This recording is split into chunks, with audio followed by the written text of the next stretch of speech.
Gilas Pilipinas mga bro, pasok na sa semifinals kahit matalo sa Georgia at Coach Timcon target masweep. So huling laban na nga ng Gilas Pilipinas ngayong FIBA OQT mga bro. Matapos nga ma-upset ng Gilas Pilipinas ang Latvia, Hito at Georgia na naman ang kanilang dapat talunin. Sa senaryo nga na ito mga bro, kahit matalo ang Gilas Pilipinas basta wag lang silang matambakan ng 19 points pataas, pasok na rin sila sa semifinals.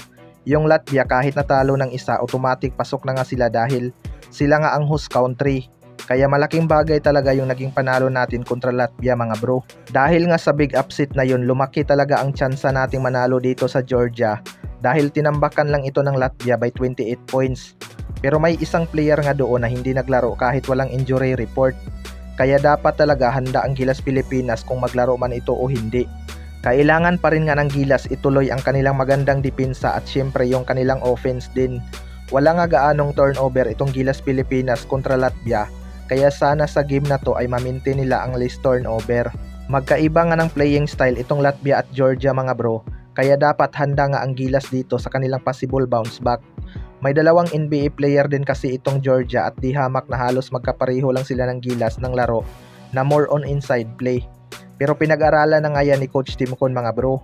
Kung may mali man sila sa first half, asahan natin na mag-a-adjust ito pagdating ng second half. Sa kabilang banda naman mga bro, Coach Timcon target masweep ang FIBA OQT. Dahil nga sa naging malaking upset ng Gilas Pilipinas mga bro, mas marami na ngang naniniwala na kaya nating mag-compete sa international game kapag may maayos na sistema. Maskin nga si Coach Timcon ay hindi makapaniwala sa kanilang nagawa ngayong FIBA OQT. Kahit nanalo na ang Gilas mga bro, hindi pa rin kontento itong si Coach Timcon dahil ayon sa kanya hindi pa tapos ang laban. Hindi nga sila pumunta doon para lang sa isang game at gusto pa nga nilang makarating ng finals kung papalarin. Target ngang masweep ni Coach Timcon itong Latvia at Georgia mga bro. Well, para sa akin mga bro, masweep man o hindi ang Latvia at Georgia, ang mahalaga makapasok tayo sa semifinals at makabook ng ticket papuntang Paris Olympics. Hindi man ito magiging madali pero susubukan nga ito ng Gilas Pilipinas para sa mga Gilas fans na sumusuporta sa kanila. Yung ibang Asian team nga sa FIBA OQT mga bro ay tinambakan lang ng kanilang kagrupo, 'di ba?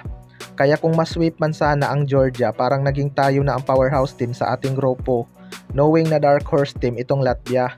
Kaya magtiwala na lang tayo kay Coach Timcon mga bro dahil gagawin niya naman lahat ng kanyang makakaya at syempre pati na rin sa ating mga manlalaro na buong pusong lumalaban para sa bayan.